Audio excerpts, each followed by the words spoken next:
Okay, so John, are we ready to kick off? Yes, sir. Go ahead.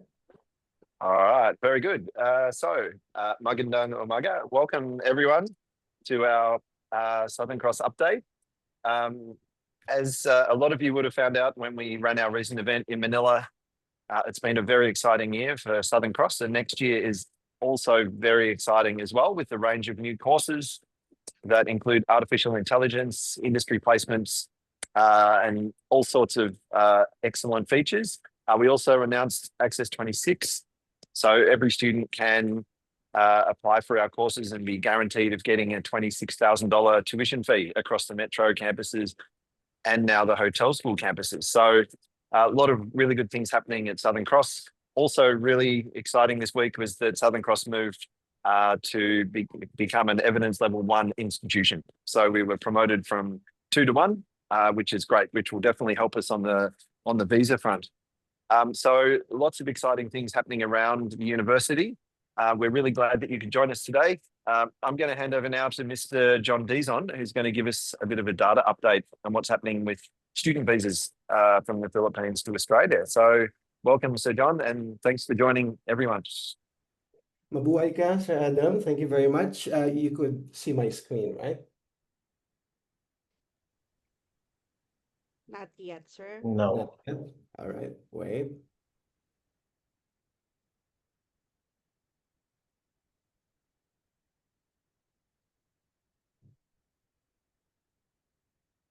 Yes.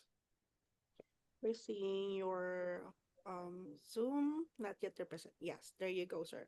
There you go. All right. So just before I hand it over to our VP admissions, I just would like to show a slide which shows the latest student visa statistics from the Australian Department of Home Affairs and how this impacts our joint efforts moving forward.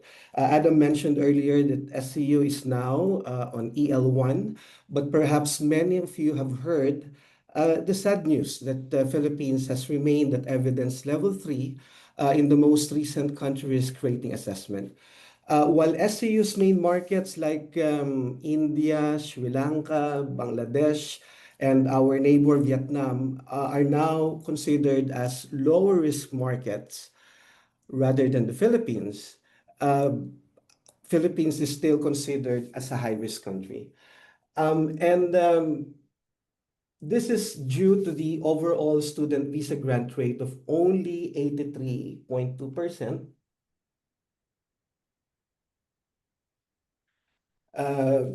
For the period of July 2024 to June 2025, with the most recent data showing 82.1% from July to August of this year.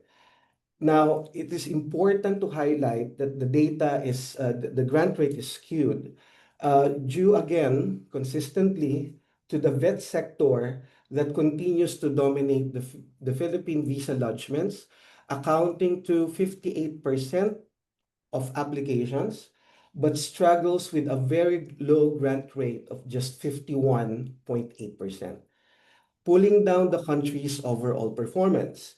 Now, in contrast, higher education shows strong results consistently over the years, with high visa grant rates of 91.9% from the previous fiscal year and 93% of the current fiscal year, again from July to August of 2025.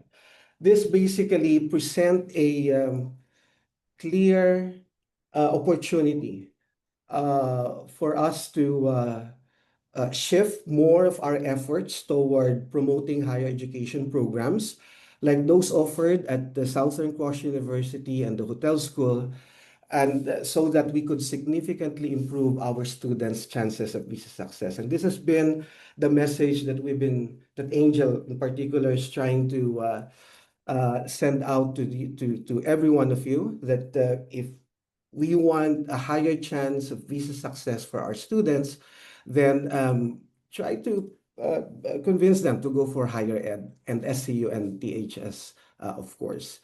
And this what makes this webinar valuable. Our admissions headed by John Crowder has carefully determined the right fit students of SCU that will have the highest possibility to succeed on their visa applications.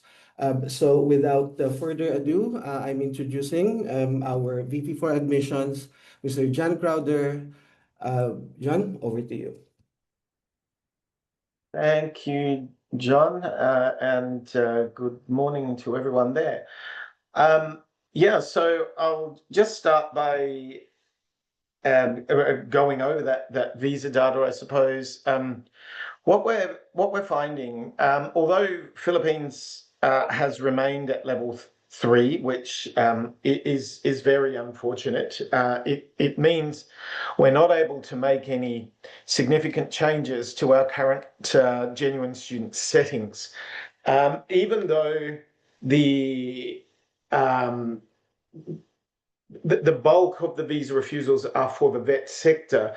The way the university looks at its genuine student settings is twofold.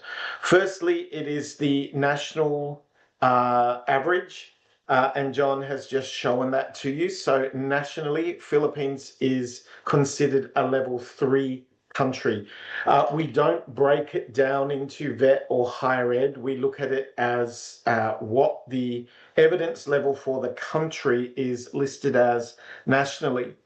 Then we look at our own internal data. So every month we receive a report from the government showing how we are tracking on that data, and whether Philippines is showing level 3 for us as an institution or level 2 for us as an institution.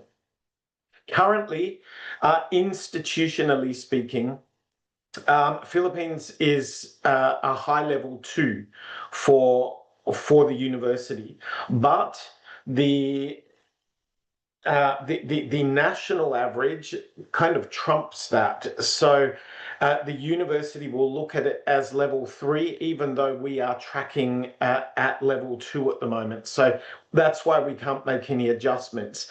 The Department of Home Affairs, when I've spoken to them specifically about Philippines, and this may we've got some case studies that I've been asked to look at a little bit later today, and a lot of those are related to what I'm about to talk about, so hopefully that will help them. The most significant issue that immigration says that they're facing with applications from the Philippines currently in the higher ed space is all related to the quality of financial documentation that is being provided.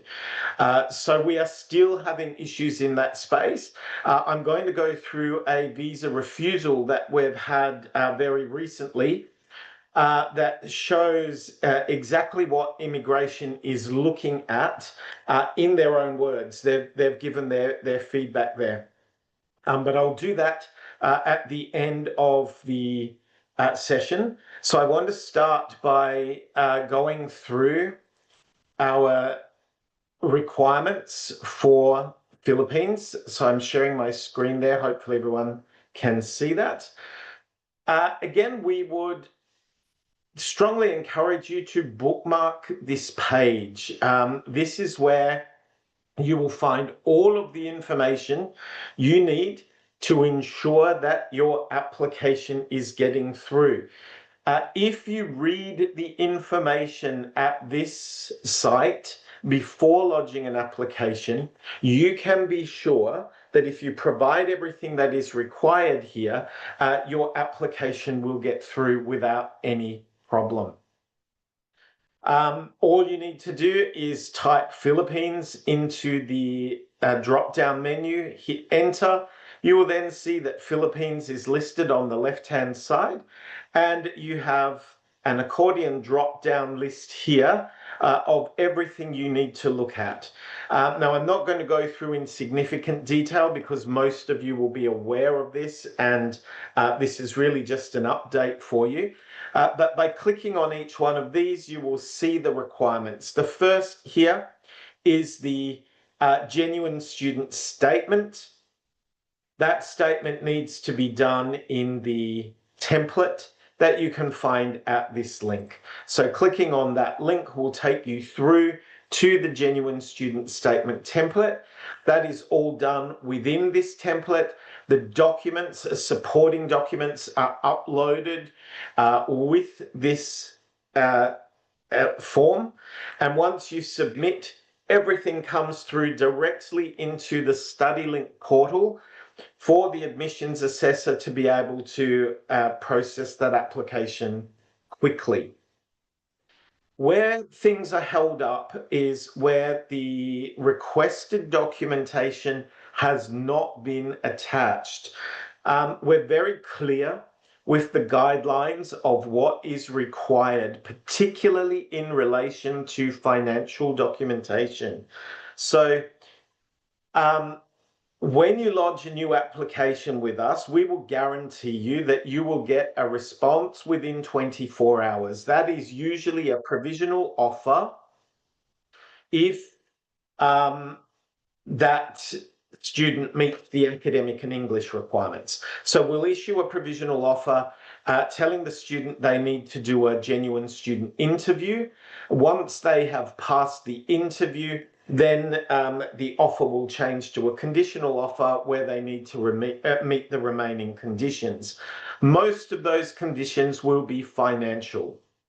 And we need to see very specific financial documentation. Again, this has all been set in collaboration with the Department of Home Affairs. They are very much aware of this website and what we have on there. And we have found that since we have been following their requirements, our visa refusal rate has dropped significantly. And that is what has got us back to level 1 as an institution. So it is really important to ensure that there is no backward and forward between admissions and yourselves, that you upload the documentation on the first attempt. That saves everyone a lot of time. You get to do that down in this section under the financial document checklist. Now, anything with a red asterisk is mandatory. You won't be able to submit the form if you haven't attached a mandatory document. The first section is to do with sponsorship, and you will see that these first 3 documents are mandatory. The first one is evidence to support the number of sponsors. So we need a copy of the sponsor's ID or their passport, whatever it might be. We need an affidavit of financial support from each of the sponsors. So if the student has 2 sponsors, we would expect to see 2 of those uploaded here. And then evidence of the student's relationship to their sponsor. That evidence uploaded. Now, the rest of the financial documentation we haven't made mandatory because it may not apply in that case. But if it does apply, it should be provided. So, for example, if the student's sponsor receives their funds from employment income, we would expect that they tick the sponsor personal pay slips and upload copies of those pay slips there. Just as a demonstration to upload, all you need to do is click the upload button, find your document, double click that, and you will see it will upload. When it has uploaded successfully, you will see the name of the document printed below the upload button. That tells you that it has been successfully uploaded. So again, if the sponsor is being paid a salary and they have personal pay slips, we would want to see those uploaded. The ITR or tax assessment. This is a really important document and one that immigration favors. Immigration likes any official documentation that can prove income. An official tax assessment is an invaluable document, and we would request that these are uploaded wherever they are available. If the income is coming from business income, we would expect to see copies of business registration papers. We need to be able to ensure that the business is operating and that it is owned by the sponsor who has provided the affidavit of support. You can see these ones here only apply to India and Bangladesh, so obviously you wouldn't fill those out. If the student is getting income from rental, for example, we would want to see evidence of property ownership of that rental property. And we would also want to see rental agreements that have been active for at least 12 months if the sponsor is getting income from rental. So it's very clear here. You would go through the checklist, tick what applies, upload the supporting documentation with that, and then we can guarantee that the process will be very quick. Now here we have one that is mandatory, and this is evidence of income. So this should be things like the sponsor's personal and or business bank accounts showing salary deposits consisted with the stated income. Now, if that is business income, it should be 12 months. If it is personal income, it would be 6 months. Again, if the sponsors' finances are coming from rental, we would want to see evidence that the rental has been deposited into a bank account for at least 12 months. We cannot accept cash income. So even if the rental is paid in cash, that is fine, but we must see evidence that that cash is being deposited into a bank account to show that this is actually rental income. Any cash income needs to be accounted for, so we would need to see what is the source of those cash funds. So again, you would go through and only tick what applies unless there is a red asterisk, in which case you must provide that. In this case, evidence of personal or sponsor employment, sponsor bank accounts, etc. So wherever you see those red asterisks, you must provide it. But in other cases where it applies, you should tick it and provide it. That way, the more information you provide us, the quicker the process will finish and the more likely it is that the student will pass. So that is the genuine student statement. Documentation required to lodge an application. This will ensure that you get a provisional offer within 24 hours. Obviously, a completed application in StudyLink. Then we need academic transcripts and completion certificates for the student's most recent study. So obviously, if they're applying for a bachelor degree, we need evidence of completion of their 12th grade. If they're applying for a postgraduate qualification, we need evidence of completion of their bachelor's degree. A color copy of the biodata page of their passport. If the applicant is postgraduate and married, we must have a copy of their marriage certificate. And we also need a copy of the spouse's passport, evidence of their highest qualification, their current employment and salary details. So providing that up front, if the student is married, helps ensure that the process goes smoothly and we don't have to hold things up by requesting this information.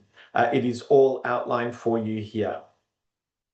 If the student is applying for advanced standing, it's not very common for offshore students, but if they are, they can download the advanced standing application form here and upload it together with their application.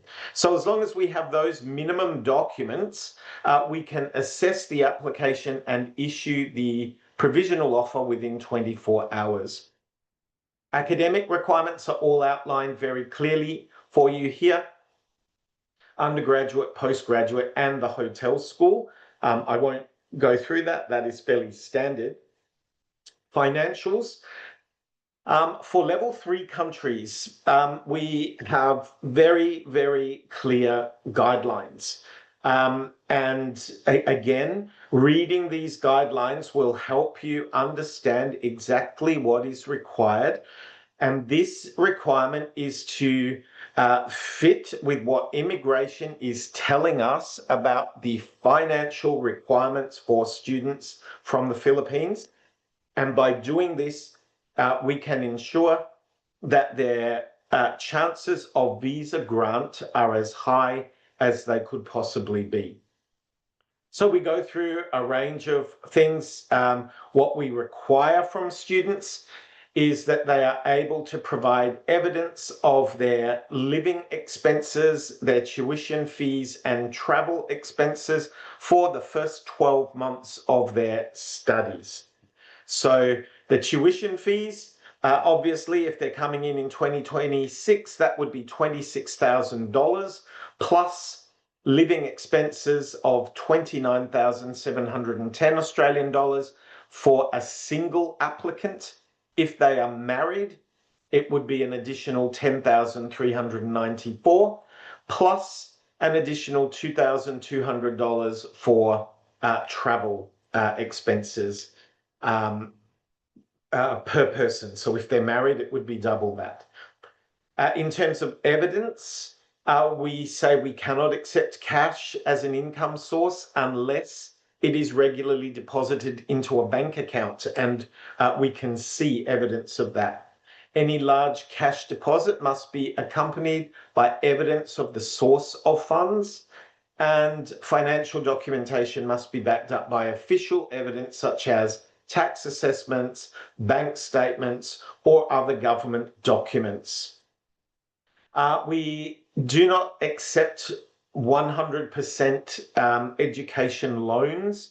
The maximum we'll accept is up to 80%, and the remainder must come through either ongoing income or savings. If the student is taking an education loan, the best evidence they can provide is evidence of disbursement of that loan. And we usually require at least disbursement of the first year of the loan to ensure that the loan is genuine. Collateral, if it is a collateral loan, the collateral needs to be provided by the relevant sponsor. We generally do not accept non-collateral loans, and that is on the advice of immigration. Business income. So if the financial support provided involves a business, we need proof that the business is operating. So this means the business registration papers, as I said earlier, and it must show that the business is operating and generating income. And we want to see those business transactions in a bank account for at least 12 months. The business account cannot have a minimum balance. It needs to show that it is operating as a business. And it must show evidence of sufficient funds to meet the minimum income requirement, which is $25,000 Australian per year for a single applicant. So the business must be able to show that it is generating at least that amount of money per year. A rental income, as I mentioned before, we will accept rental income up to a total of 30% of the total funds required. and we must have copies of the rental agreement and evidence that the rent has been paid into a bank account for at least 12 months. Sale of land. We do accept, but we don't accept 100% of funds from sale of land. Again, the maximum we would accept would be 80%, and the balance needs to be provided through ongoing income or savings. Generally speaking, a sponsor can have a maximum of 2 sponsors. Now, that can be extended in certain circumstances. For example, if both parents are sponsoring the student, we count both parents as one. So if the mother and father were separately sponsoring, they could have another sponsor, such as a grandparent, for example. Now, we do know, and this will come up in the case studies later, it is very common in the Philippines for aunts and uncles to sponsor students. Now, generally speaking, we don't accept aunts and uncles as a financial sponsor. However, with Philippines, we do look at that on a case-by-case basis. If the aunt and uncle can provide evidence that they have been providing ongoing financial support to the student or their family for an extended period of time, we would accept those. Similarly, if the aunt or uncle is an Australian citizen or permanent resident living in Australia and earning a salary in Australia that meets the minimum income requirement set by immigration of 72,465 Australian dollars per year, we would accept those aunts and uncles as a sponsor. The same would apply to a sibling. So if the sibling was an Australian citizen or permanent resident, we would also consider them as an eligible financial sponsor if they met that minimum income requirement. Again, there's a checklist there, which is exactly the same as the checklist on the genuine student statement, just to give you an idea of the types of documents that will help. The minimum genuine student requirements, just briefly, we do have age limits. So generally speaking, an undergraduate applicant needs to be 25 years of age or younger, and a postgraduate application needs to be 40 years of age or younger. If the applicant is over 35, we will ask for additional information about that student. We won't reject them outright, but obviously the older a student gets, the more closely we will look at their return on investment.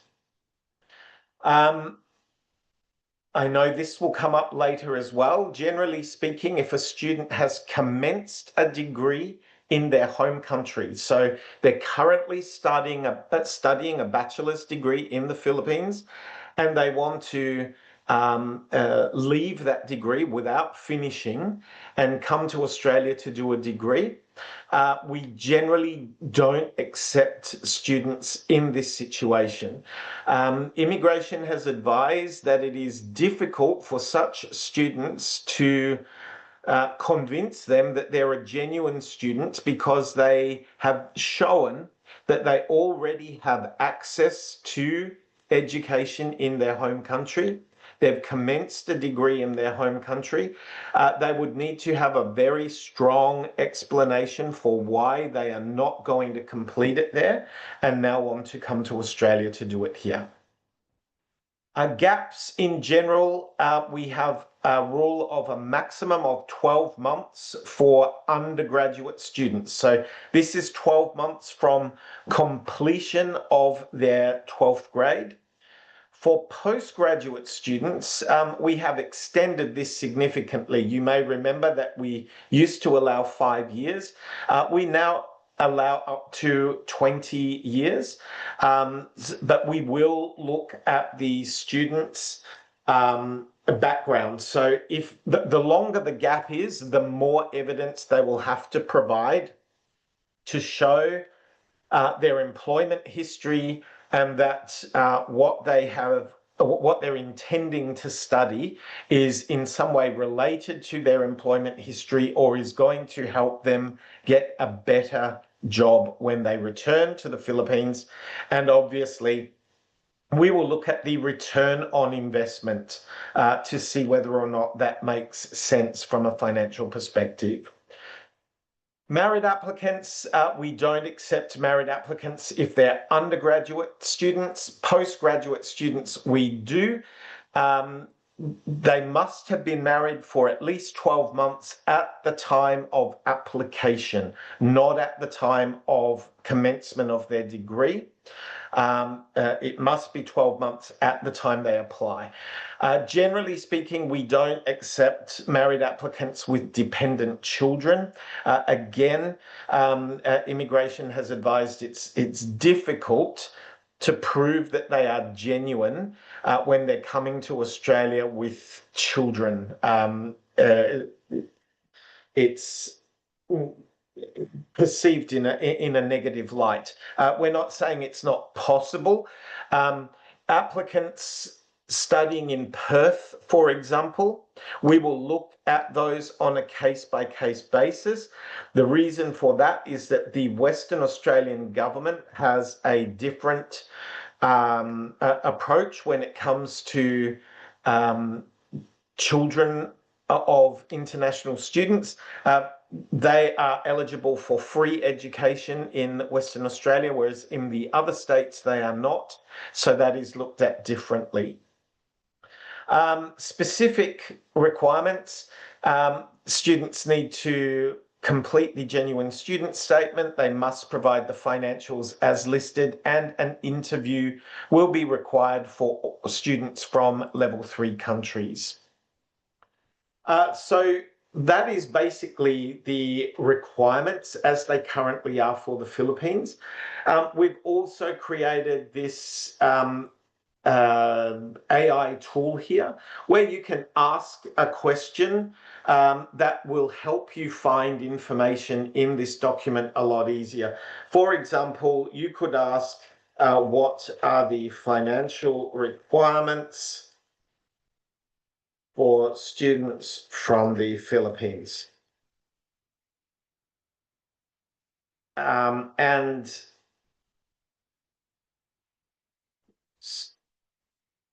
that should trawl the information on the site for you and give you a summary of that information down here.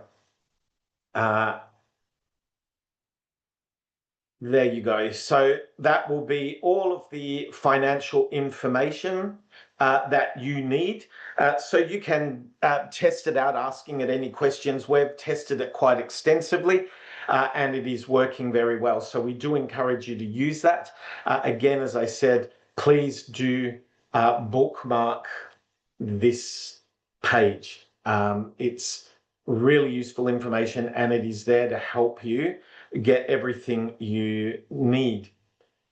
So I will now hand back to John and Angel, and I believe we're going to go through some case studies.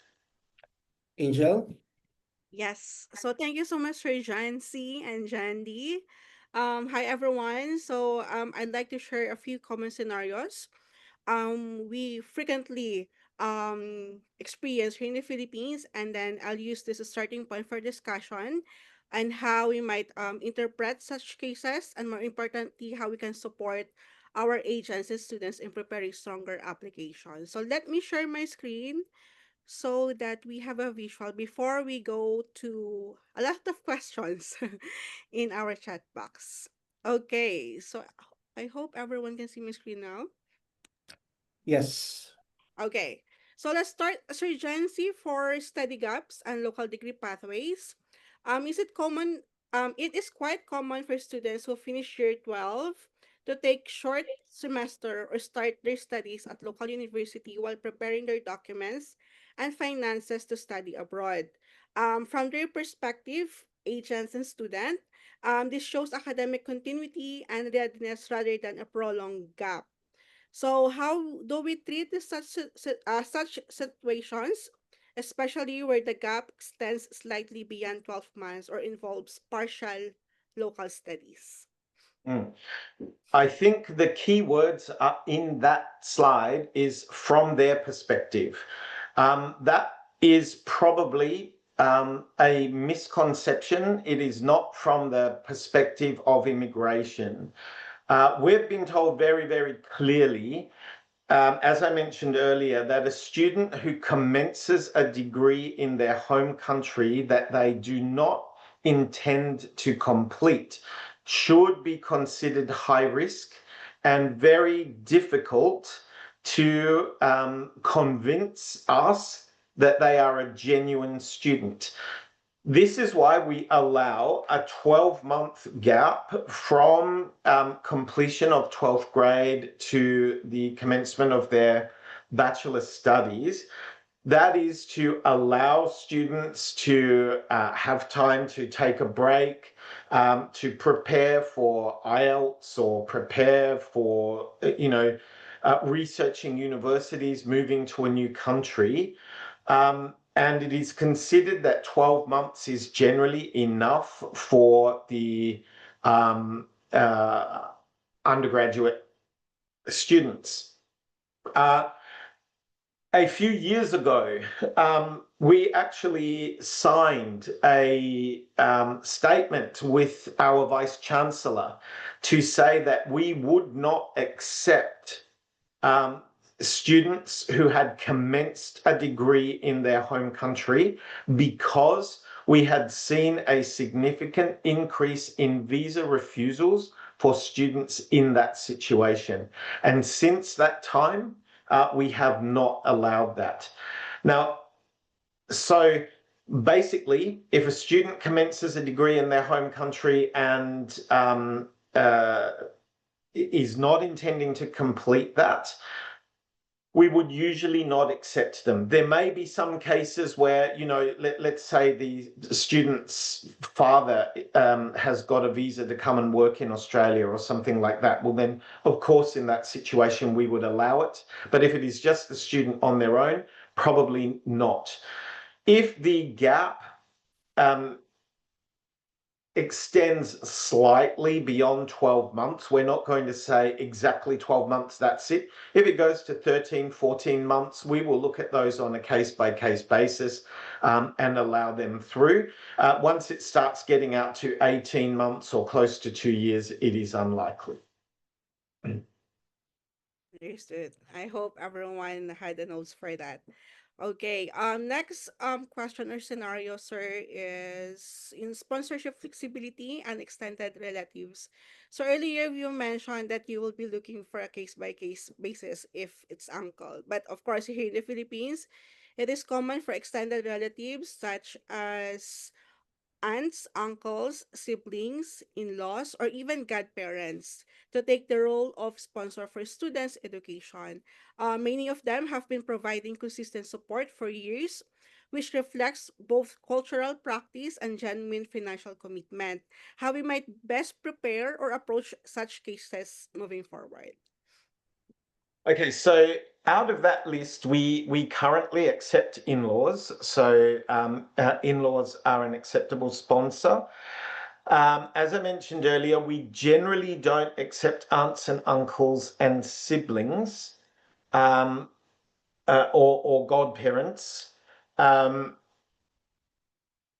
the reason for that has been that again, immigration requires that the student not only provides evidence that they have funds, but that they have genuine access to those funds.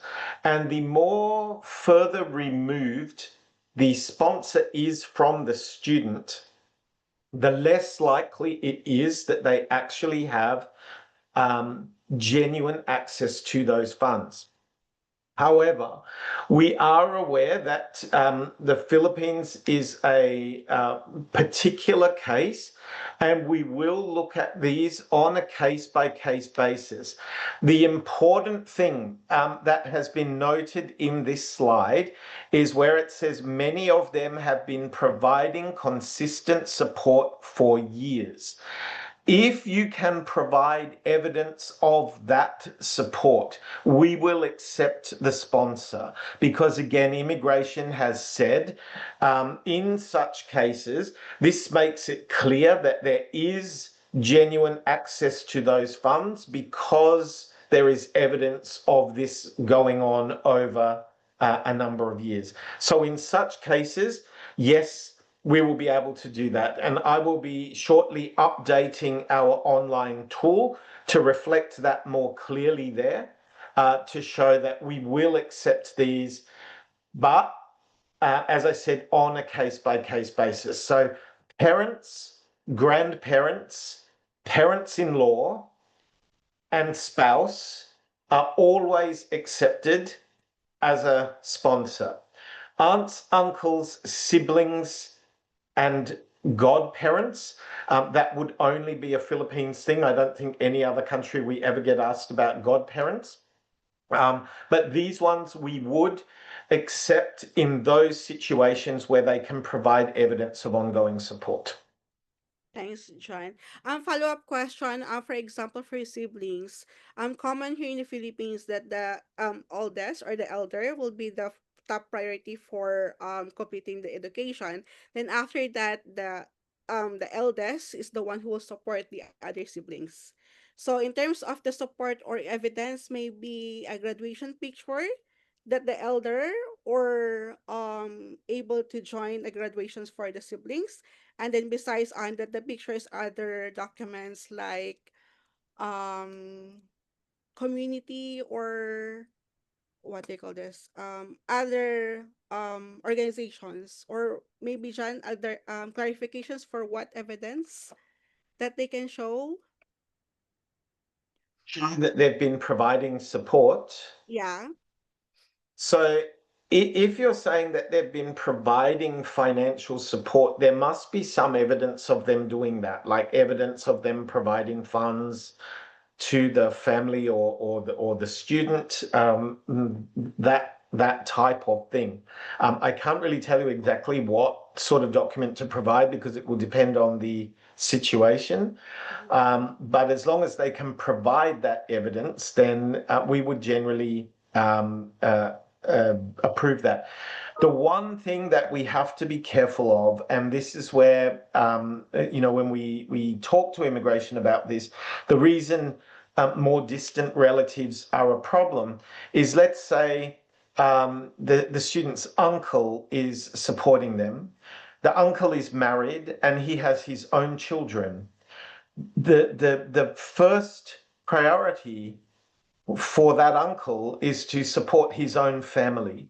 So he would have to show us that he has sufficient finances to support his wife and 3 children, plus a niece or nephew who is going to study in Australia.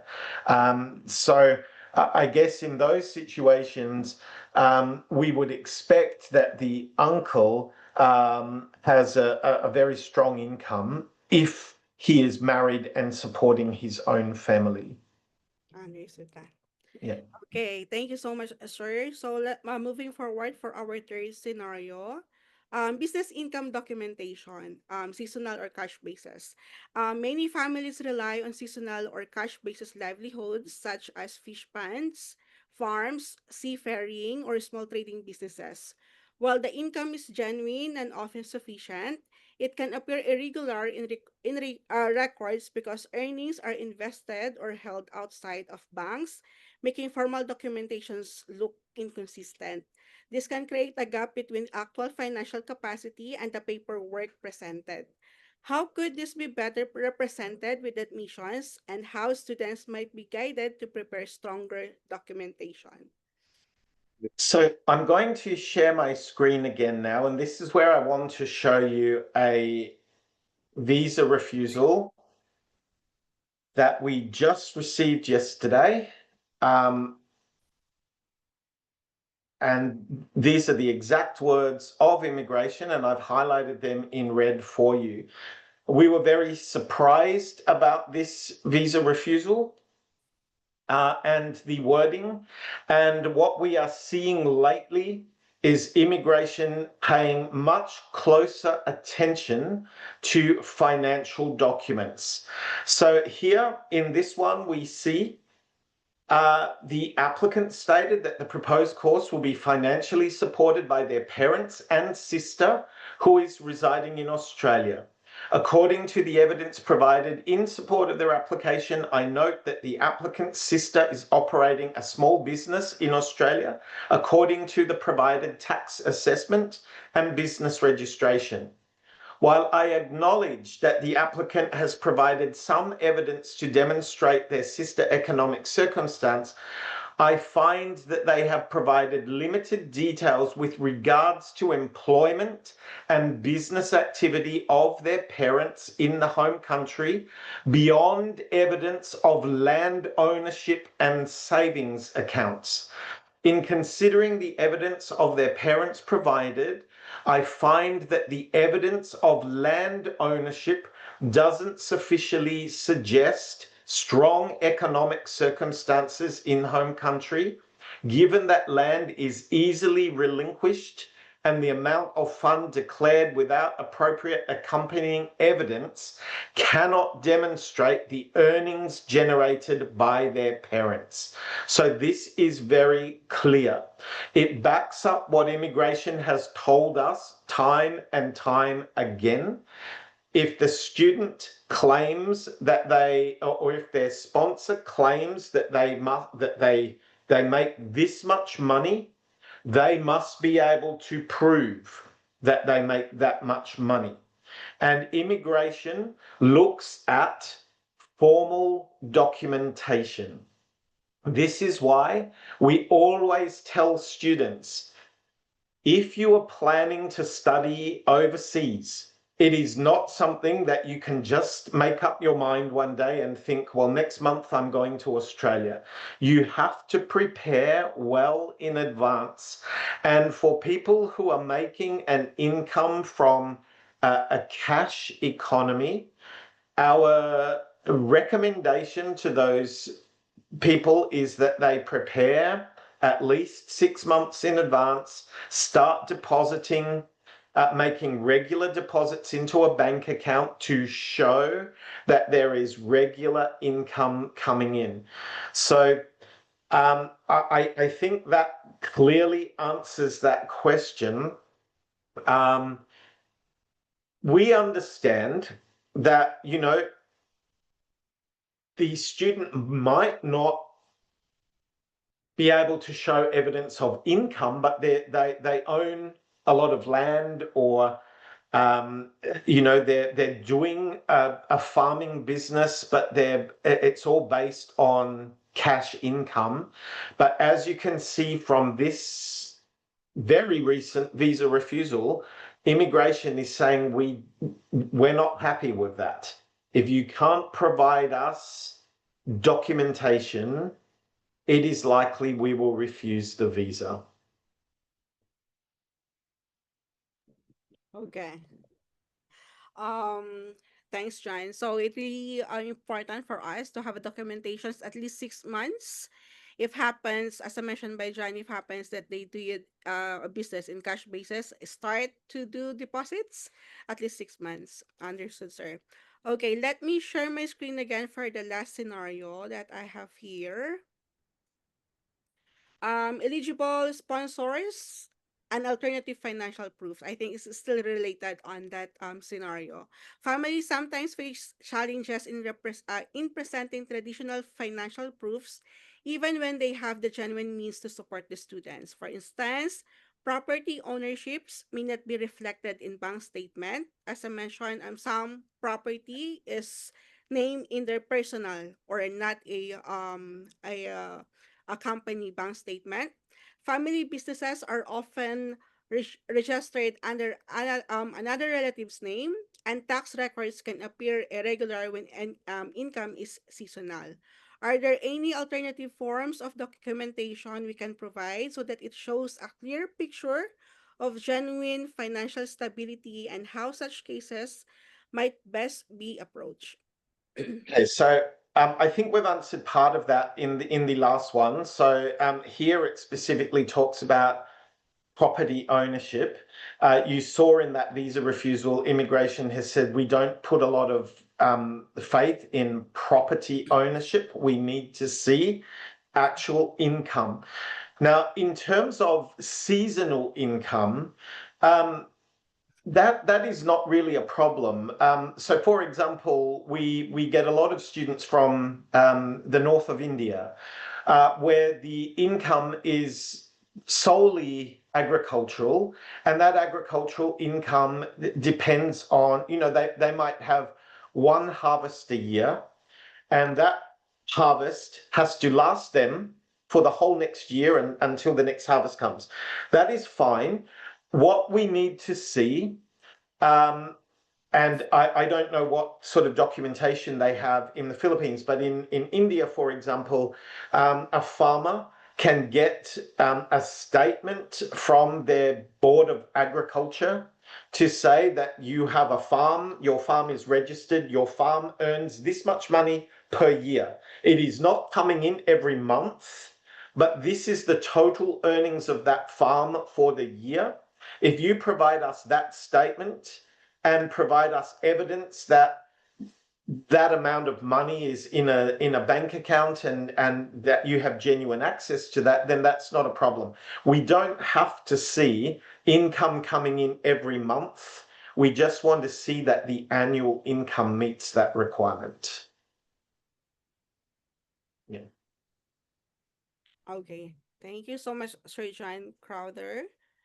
Okay, let's proceed then for the other questions that they raised in our question and answers box. So starting with does the GS form allow you to save your progress and return later to upload additional documents? Uh, there is that functionality there. We have not turned it on because it creates other problems. Especially if you're dealing with a high volume of applications, it is easy to lose the application if you haven't recorded everything properly.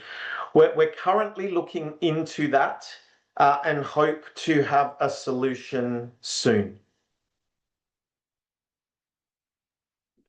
Okay. And next question, sir, is if parents and sponsors together, are they always counted as one sponsor regardless of separate incomes? Or how it will be a best approach and prepare for If both parents but different incomes? Yeah, so if both parents are sponsoring, they will be considered as one. And they still need to show and provide separate incomes and proof of funds as well.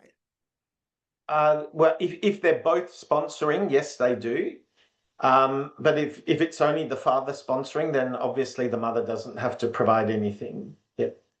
Okay. And for cash deposits, is it a notarized affidavit of source acceptable, or must it always be backed by tax documents? Tax documents are best, but an affidavit would also be acceptable. If that is, again, I'm not sure how affidavits work in the Philippines, but here, for example, our equivalent would be a statutory declaration. A statutory declaration has to be made in front of a justice of the peace or a police officer, or, it's got to be acknowledged by a government department. So if it is something official like that, then yes, we would accept it. If it is just a written statement by the sponsor themselves, then that wouldn't be as strong. But an affidavit, yes. Okay. And we have here from Ranan, this might be a true for SCU since we accept direct entry. but some uni need 1 year offshore completed program for entry. Is this an actual immigration advice, or they checking if 1 year offshore completed program is still available or eligible for us, or a direct entry is okay from year 12? I'll repeat the So question. Yeah, this might I, be true for SCU since you accepted direct entry, but some uni need 1 year offshore completed program for entry. I'm not sure I understand. Where's Let me put some qualifier there, John. I think he was referring to what you mentioned earlier, that for year 12, who already started a higher ed course locally here, um, you mentioned that they won't be accepted, admitted by SCU. I think Renan is trying to clarify if this is the case for all institutions. Oh, I can't talk about all institutions. This is SCU, but in the advice that we've received from immigration, as you'll be aware, immigration very rarely comes out and says, "Do not do this." They tell you this would be considered a risk. It's up to you what you do, and this is why different universities do things differently. For us, as I said, we signed an agreement with our Vice Chancellor a few years ago that we would not accept these transfer students unless they are coming through an articulation pathway. So if it was, there was an agreement with a university in the Philippines where they do 1 year of study in the Philippines and 2 years of study in Australia, and that is a formal agreement, that is okay.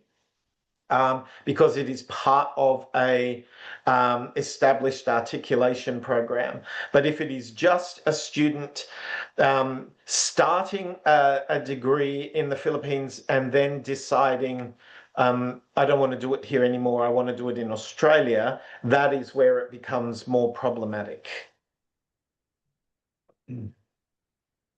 Okay. Next question. Is it okay if the student applies for visa application with same-sex partner? Um, yes, Australia does accept that. Um, and the same rules apply.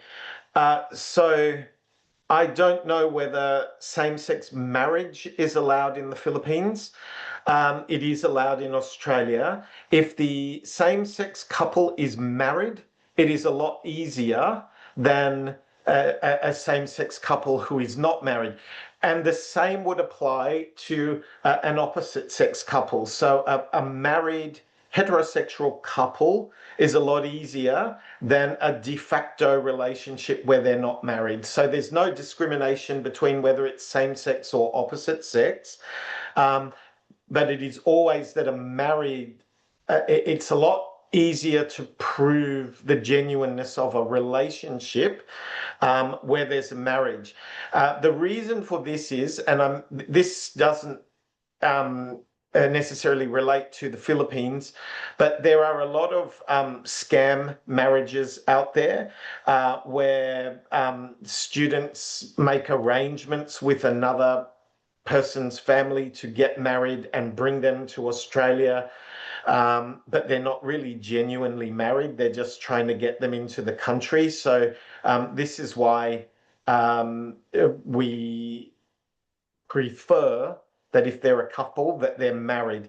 If they're not married and they're de facto, we would need further documentation to show that they've been in a relationship for a few years and, they've been living together, they've got joint assets or joint bank accounts or whatever it might be.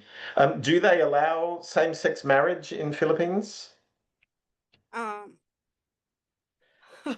No, John. As of the No. moment, together with Rome, we are the only two countries not accepting that. Okay. yeah. Yeah. Yet. Okay. Well, yeah. So yes, but the answer to that is yes. We would accept, and certainly immigration accepts same-sex couples for visa purposes. but they would just need to prove that that relationship is genuine and ongoing. Yeah, same with the de facto. Yes. Yes. Okay. Next question is a commencement of degree in home country, so will be not considered a student who is studying a bachelor in. Okay, so continuation of the other question earlier, commencement of degree in home country. So you will not consider a student who is studying a bachelor here in the Philippines, then continue at SCU. Um, Related on this, John, for an example, if the student is studying in our top universities in the Philippines and completed 1 year, is it eligible to transfer instead Next rather than question would be, why applying? do they want to transfer? What if they're studying at a top university in the Philippines, why would they want to transfer after completing 1 year? That would be the question we'd ask. Why does that make sense?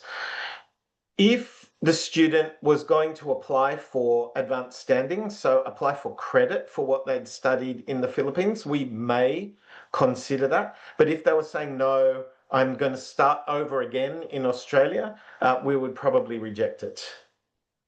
Okay. And sales of land property, wait, provide evidence in relation to percent. Okay, sale of land or property. The applicant must provide evidence of the relationship of the person to them who is selling the property or assets. What is the relevant of the relationship since the payment is already with them or already liquidated? Wait, I'm also checking if there's a follow-up question there. Sale of land property, the applicant must provide evidence of the relationship of the person. I think they're applying for sponsor who the sponsor sold a land or a property and then they became the sponsor of the student. I Mhm. think that's what they mean. The applicant must provide evidence of the relationship of the person to them who is selling the property or assets. What is the relevant of the relationship? I'm not quite sure what it means. I'm moving forward for the next question. Just wanted to clarify if you accepted RPL assessment. If yes, would you still accept a student taking a bachelor's locally from a Section 1 institutions? So, as I said, if the student is applying for RPL, it makes their case stronger. I guess I might talk to our main campus about this and see, because obviously there's a lot of questions about this one. The the big question that immigration have told us to be aware of is why the student wants to do this. How do you meet the genuine student requirement if you already have access to education in your home country? You've already started a degree in the field that you want to study, you've completed 1 year, why would you want to move to Australia? So if we did allow it, we would have to make sure that the student answered that question to our satisfaction and provided strong reasons for how they meet the genuine student requirement, and why they don't want to study. You'll be aware that one of the main reasons for visa refusal that we often see is where the visa officer says the student has not been able to explain why they are unwilling or unable to study this course in their home country if that course is available there. So let's say a student is studying a Bachelor of Information Technology in Philippines. They've already shown that that course is available there and they've been studying there. But now they say, I don't want to study this in the Philippines anymore. I want to go to Australia. The question from a genuine student perspective is why? Why do you now need to go to Australia, and why can't you finish this course in the Philippines? That's the whole premise of the genuine student criteria. So even if we said that we will accept it, the student would have to look and explain that in detail. Just let me share my screen again very quickly. This is the same visa refusal that we got yesterday. So you'll see this is the section I was talking about before, the finances. We come down to this section. I've had regard to whether the applicant has reasonable reasons for not undertaking the study in their home country or region if a similar course is already available there. The applicant stated in the letter addressing the genuine student requirement regarding their reason of choosing Australia as a study destination, citing the reason of quality education in Australia.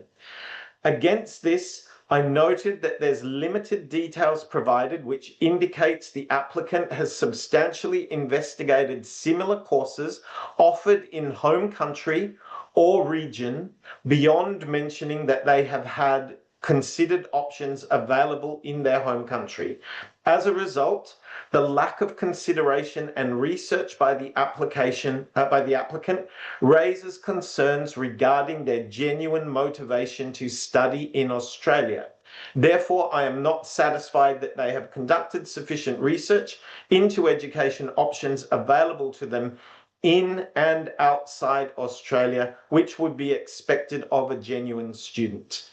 So this is the main reason that immigration have told us it is very difficult for a student who's already commenced a degree to explain that. So I guess we can, I will talk to our main campus and see if we can accept on a case-by-case basis. I'll let Angel know if that is allowed. But even if we do, you can expect that the student will have to provide a lot of evidence to support their reasons for wanting to do that.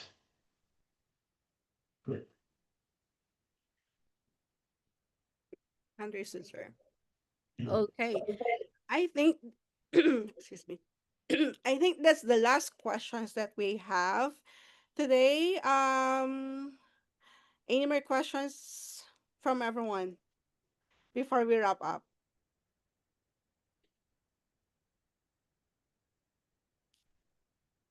Think we're all good, Angel. We've passed the time anyway. Oh yeah, Extended 9 minutes. I didn't notice that. So I would like to thank everyone again for participating. I hope you found the training valuable and useful. And I would like to give special thanks, as always, to Mr. John Crowder for giving his valuable insights specific to the Philippines requirements, and of course, Angel for facilitating. And we'll see you again next time. We'll definitely send you the video recording of this training and some few resources that you'll find valuable. So thank you, everyone, and see you again next time. Thank you Thank again, you. Sir Jancy. Thank you, Sir Jan. Thanks, Thank you. everyone. Bye-bye.